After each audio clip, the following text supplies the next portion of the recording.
habitar é muito mais do que ter um abrigo, é muito mais do que termos um sítio à noite onde possamos ir descansar e onde possamos ir comer. Habitar é uma coisa que é inerente à própria condição humana e quem não habita, já disse um poeta há muitos anos atrás, não é um poeta, foi um filósofo, quem não habita não é.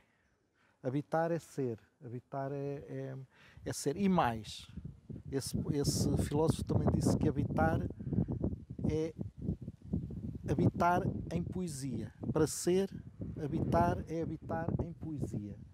E isso são duas coisas, duas condições essenciais. É claro que falar de poesia para pessoas que fizeram milhares de quilómetros arriscando a vida e às vezes a vida dos seus filhos, das suas crianças, da sua família toda, para chegar a um sítio como este onde nós vivemos, que é a Europa, essa habitação parece não ter poesia nenhuma. Parece. E na verdade é difícil nós conseguirmos juntar poesia a essa necessidade de habitação. Mas a condição dessas pessoas continuarem a ser, ou seja, continuarem a existir, é que habitem.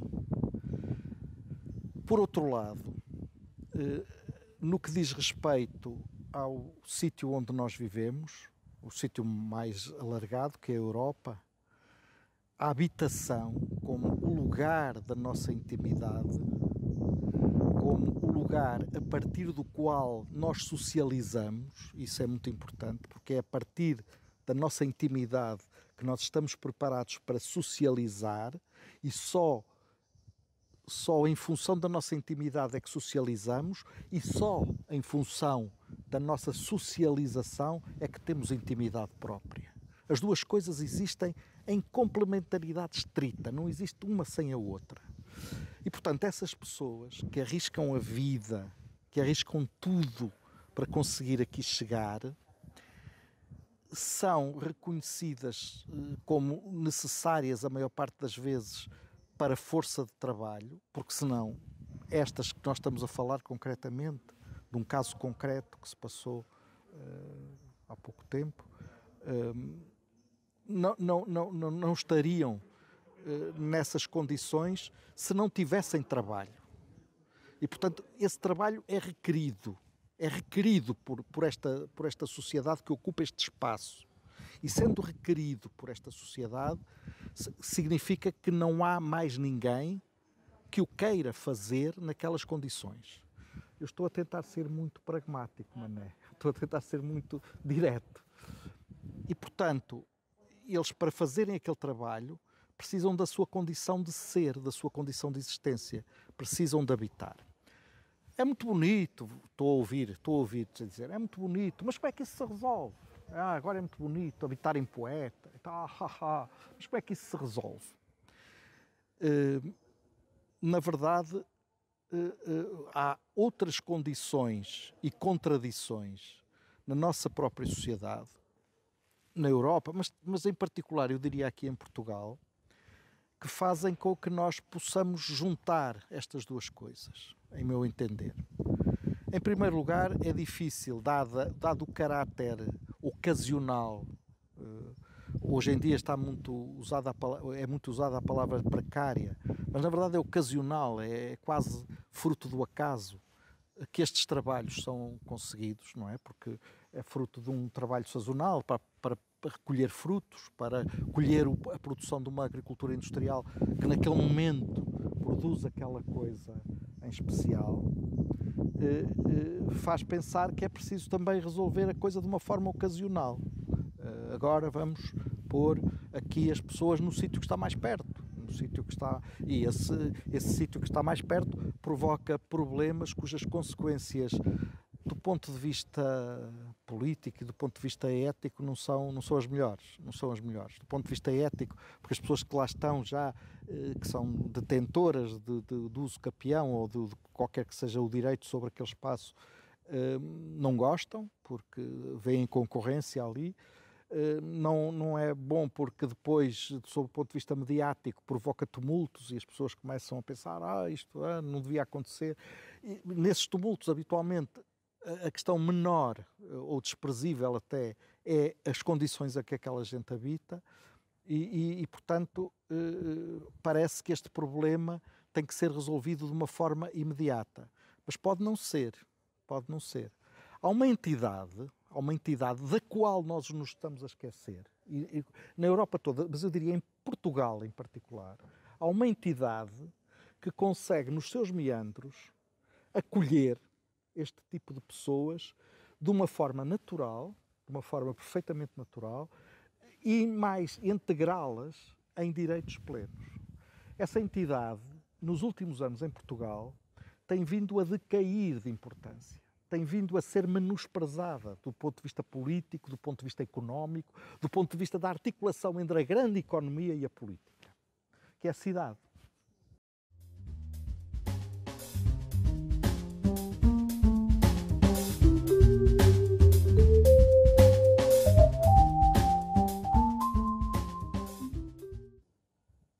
Só se pensa nas metrópoles. E, portanto, as metrópoles não há problema nenhum, porque eles vão ocupar espaços porosos dessas metrópoles que ninguém vê. Nem sequer as televisões estão lá próximo, lá vão, não vão lá fazer, não vão. Portanto, esse tipo de trabalhadores, esse tipo de migrantes, de pessoas que vêm para trabalhar aquilo que nós, repito, nós não temos capacidade de fazer, nós europeus, diluem-se nessa miríade de situações sociais que a metrópole constitui. Em Odmira, ou em Algesur, onde quer que seja, não conseguem. Mas entre Odmira e a metrópole, e a grande metrópole, devia haver uma estrutura de absorção intermédia. Devia haver uma estrutura, e essa estrutura existe, são as cidades de média dimensão que podem e devem ter esta capacidade habitacional de integrar e de ter até uma capacidade volante de ocupação ou não. No caso de Odmira seria claramente Beja, ou Évora, ou Portimão, ou Faro, as cidades de média dimensão que estão ali e que depois deviam ter articulação possível com as zonas onde essas pessoas trabalham, inclusivamente para lhes permitir mobilidade, porque eles podem ter amanhã trabalho em Odmira e no dia seguinte no Lindoso, no norte de Portugal, e aí tinham que ir para Braga, ou tinham que ir para uma circunstância onde essas cidades pudessem absorver. Isso não está feito, obviamente. Essas cidades estão em depressão demográfica e, portanto,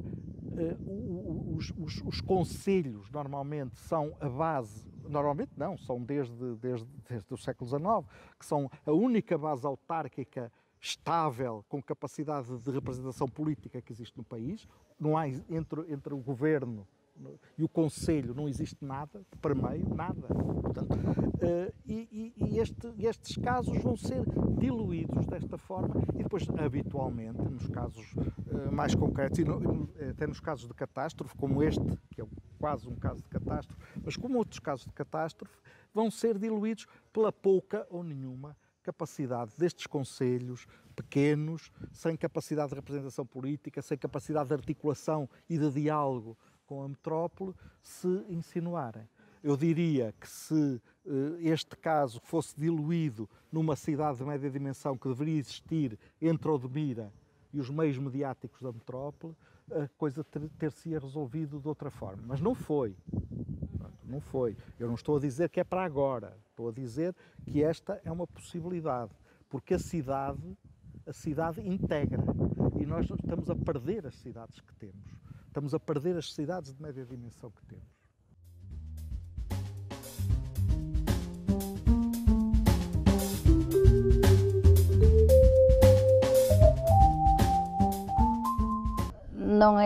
Não é simples, ou não se tem vindo a mostrar simples, esta questão de um equilíbrio entre o que são cidades distribuídas e polos distribuídos pelo país, e nós num país tão pequeno quanto é Portugal também o percebemos quando falamos neste desequilíbrio entre o interior e o litoral, e vemos as dificuldades que cidades que supostamente deveriam ser cidades ancoradas no território, com uma capacidade atrativa grande, que têm, eu não digo em sobreviver, porque a sobrevivência assegura-se sempre, mas eu digo em viver com essa qualidade de vida que alia muitas possibilidades e muitas potencialidades, porque viver de facto não é apenas ter o tal abrigo, não é viver em poética e em poesia, como falava o Bandeirinha, significa ter um suporte físico e social que permite que a vida de facto extravase aquilo que são os limites individuais de cada um de nós ou da nossa própria família. E o que estamos, e de facto o que temos vindo a verificar, e não é só um fenómeno português, é que as cidades têm uma capacidade atrativa imensa. De facto, eu suponho que hoje em dia já mais de 50% da população mundial vive em cidades. Provavelmente dentro de 3 decénios, quase 80% da população mundial estará a viver em cidades, mas estamos a falar sobretudo desta capacidade atrativa das grandes megalópolis.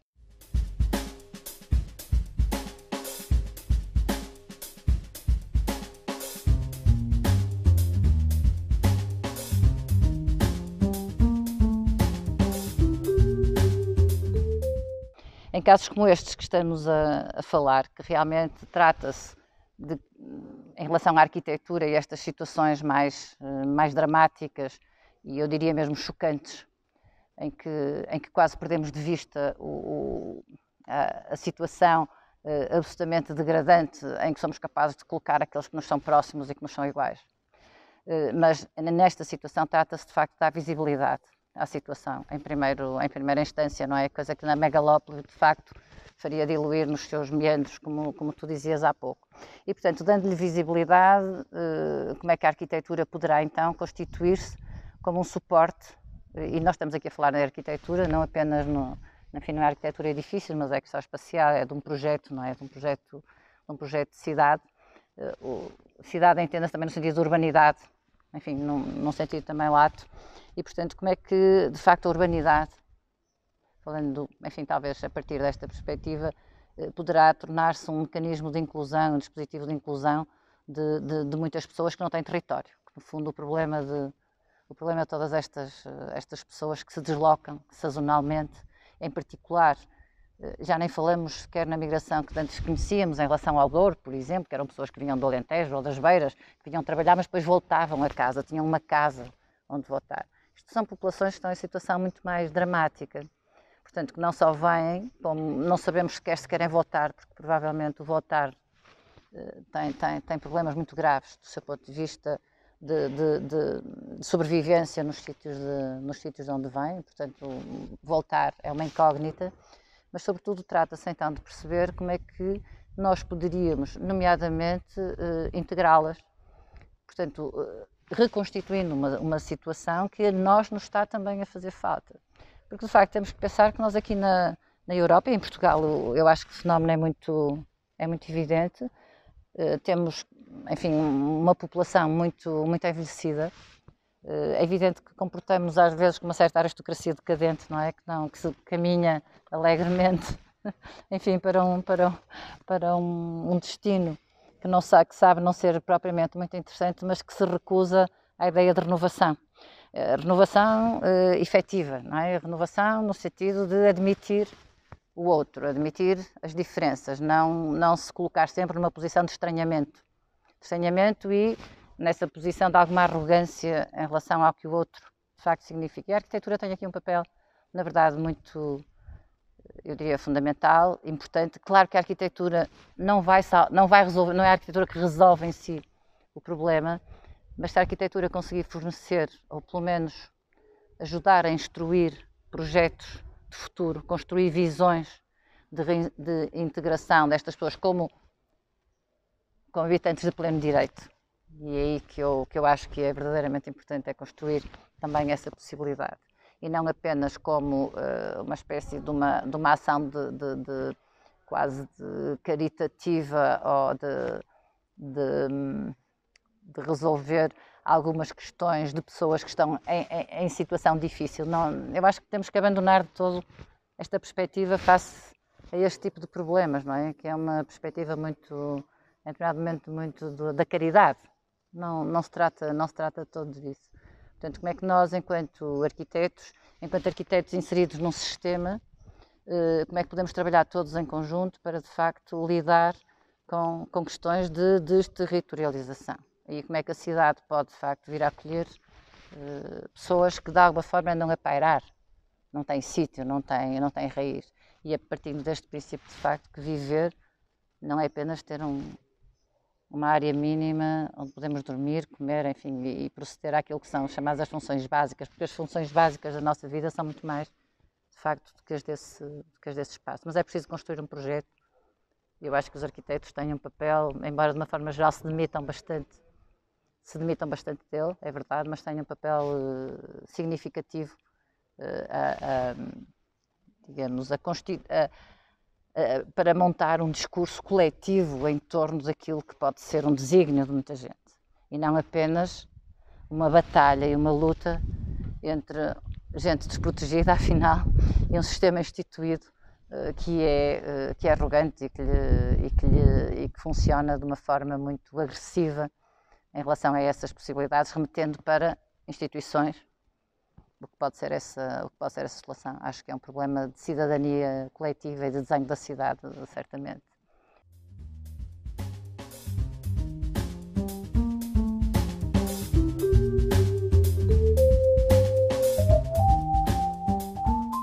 Sim, eu acho que é mais do que no discurso político, é no discurso geral, no discurso social.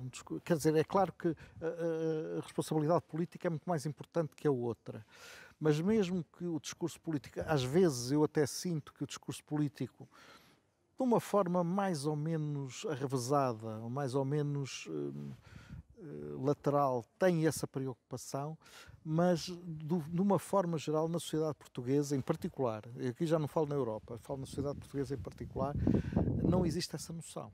Não existe. Para a sociedade portuguesa, a arquitetura ainda é um luxo, de uma forma geral. E as pessoas ficam um bocado intrigadas como é que se consegue exigir coisas da arquitetura que não seja para equipamentos de luxo, para empreendimentos, para investimentos de luxo, no fim e ao cabo. E ficam muito intrigadas, mas porquê? Isto vai meter arquiteto? Mas isto merece meter arquiteto? Estes tipos que vêm agora a chegar, os imigrantes, para voltar à mesma questão, têm o direito a ter arquitetos? Como é que é isto? O arquiteto é desprezível, até para nós, quanto mais para estes tipos. Não é? O arquiteto é um tipo que vai, por último, quando a coisa é muito requerida pelo mercado, dar uns retoques e umas coisas finais para que isso tenha valor de mercado um bocadinho elevado. Portanto, paga-se, faz-se as contas, o arquiteto leva X e, portanto, contrata-se o arquiteto porque depois aquilo vai valer X mais Y, tem umas mais-valias e o arquiteto contribui para essas mais-valias. E, na verdade, não é assim. Não é assim. Porque, em primeiro lugar, porque, como diz a Maria Manuel, e com toda a razão, esta questão precisa de ser resolvida em intrínseca relação com a esfera decisória, com a política, se quiserem. Em segundo lugar, porque na verdade o arquiteto não lida só com a mais-valia do mercado. Isso é um embuste. O arquiteto lida com um recurso humano que é essencial para o planeta. E agora vou falar do planeta. Tão essencial como a água, tão essencial como o ar que respiramos, tão essencial como aquilo que provoca alterações ao clima que nós temos e que pode, em determinado momento, dizem que é 2050, criar momentos irreversíveis em relação a ele. Que é um recurso que é transversal a todas estas questões e que se chama o espaço que nós ocupamos.